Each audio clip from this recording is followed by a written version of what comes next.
नमस्कार दोस्तों, कैसे हो? आयु अच्छे होंगे। आपके अपने चैनल बीएन स्टडी पॉइंट पर मैं आपका हार्दिक स्वागत करता हूं। आज के इस वीडियो में बात करेंगे बीएससी फर्स्ट सेमेस्टर की जूलॉजी हिंदी नोट्स, यानी टॉपिक है लाइसोसोम। लाइसोसोम के बारे में बात करेंगे और बहुत ही मोस्ट इम्पोर्टेंट क्वेश्चन है आपके एग्जाम के रिलेटेड। तो ये जूलॉजी हिंदी नोट्स का पार्ट 3 है। यदि आपने पार्ट 1 और पार्ट 2 नहीं देखा अभी तक तो जा कर के देख लीजिएगा। उसकी लिंक मैंने इस वीडियो की डिस्क्रिप्शन में डाल दी गई है, तो जा कर के आप देख लीजिएगा। सबसे पहले बात करेंगे हम लाइसोसोम की संरचना पर। इसका स्ट्रक्चर क्या है? तो इसका स्ट्रक्चर एक अनियमित व गोलाकार आकृति का होता है। ठीक है। और लाइसोसोम की जो जो बाहरी परत होती है, यह एकल लियोप्रोटीन की मेम्ब्रेन से घिरी रहती है। ठीक है। और इसके अंदर पाचक एंजाइम होते हैं, जिसे हाइड्रोलिटिक एंजाइम कहते हैं, और जो बैक्टीरिया आदि का पाचन करते हैं। ठीक है, जो बैक्टीरिया आदि का पाचन करते हैं। और कभी कभी यह झिल्ली फट जाती है। तो जब कभी कभी यह झिल्ली फट जाती है तो इसके आसपास जो कोशिका होती हैं वो डेड हो जाती हैं। तो इस कारण हम इसे आत्मघाती थैलिया कहते हैं। ठीक है। और यह कोशिका द्रव्य के प्रोटीन एवं कार्बोहाइड्रेट को भी डाइजेस्ट करती है, यानी पाचित करती है। ठीक है। आई होप आपको स्ट्रक्चर समझ में आ गया होगा। अब बात करते हैं इसके आंसर आप किस प्रकार लिखोगे। यदि आपका एग्जाम में क्वेश्चन आ गया तो आप आंसर किस प्रकार लिखोगे, तो मैं आपको बताता हूँ कि आंसर किस प्रकार लिखना है। तो सबसे पहले हम बात करेंगे, आपके एग्जाम में यह प्रश्न दो प्रकार से पूछ सकता है। पहला है लाइसोसोम पर निबंध लिखिए, और दूसरा है कोशिका के किस अंग को सुसाइड बैग के नाम से जाना जाता है, व्याख्या कीजिए। ठीक है। ये दो टाइप से आपको क्वेश्चन पूछ सकता है आपके एग्जाम में। तो चलिए अब बताते हैं इसके आंसर आपको किस प्रकार लिखना है। तो इसका आंसर है लाइसोसोम को सुसाइड बैग के नाम से और आत्मघाती थैलिया के नाम से भी जाना जाता है। और इसकी खोज सर्वप्रथम 1955 में सी.डी. डुबे ने की थी। ये एकल लियो प्रोटीन की झिल्ली से घिरे रहते हैं, जो कि मैंने आपको स्ट्रक्चर में बताया है। और इसके अंदर पाचक एंजाइम होते हैं, जो बैक्टीरिया आदि का पाचन करते हैं। कभी कभी यह झिल्ली बाई चांस फट जाती है, तो यह कोशिका द्रव्य के प्रोटीन एवं कार्बोहाइड्रेट को पाचित कर देती है और कोशिका मृत हो जाती है। ठीक है, यानी कोशिका डेड हो जाती है। इस कारण हम इसे आत्मघाती थैलिया या फिर सुसाइड बैग कहते हैं। ठीक है। अब बात करते हैं इसकी लाइसोसोम की उत्पत्ति।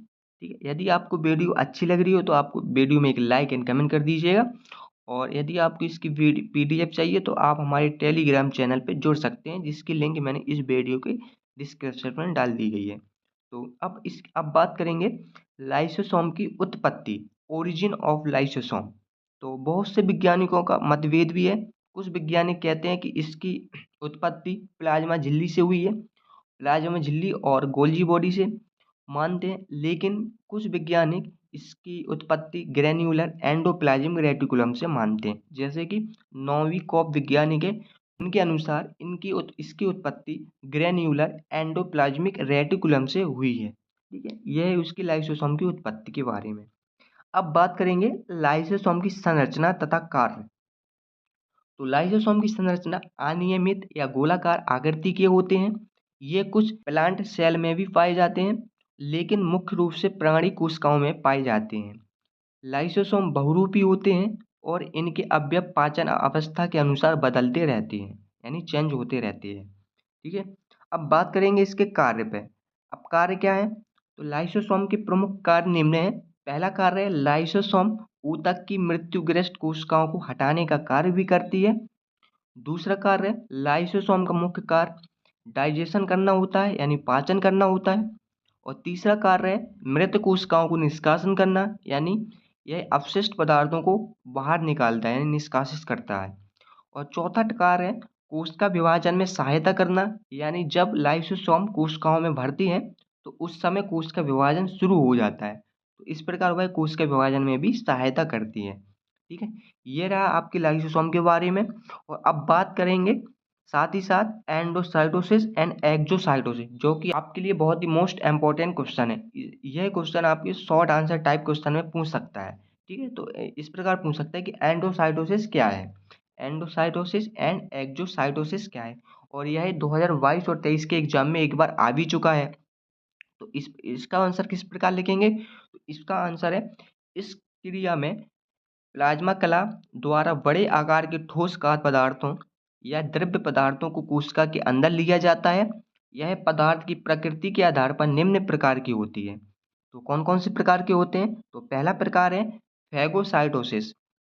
प्लाज्मा मेम्ब्रेन द्वारा कोशिका में ठोस खाद्य पदार्थों को कोशिका के अंदर ग्रहण करने की विधि को हम फैगोसाइटोसिस या कोशिकासन कहते हैं, यानी सेल ईटिंग कहते हैं। ठीक है। फैगोसाइटोसिस को समझने के लिए अमीबा का उदाहरण ले सकते हैं। ठीक है। अमीबा अपने पादप से खाद्य पदार्थों को अपनी पादप से पकड़कर खाद्यान्नी में कन्वर्ट कर देता है। ठीक है। तो उसे हम फैगोसोम कहते हैं।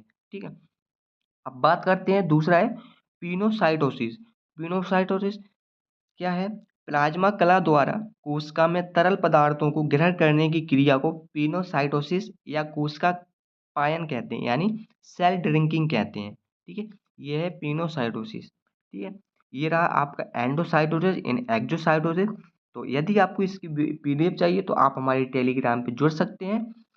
और यदि आपको वीडियो अच्छी लगी हो तो वीडियो में एक लाइक एंड कमेंट कर दीजिएगा। और आप चलिए करते हैं वीडियो को and. Thank you so much.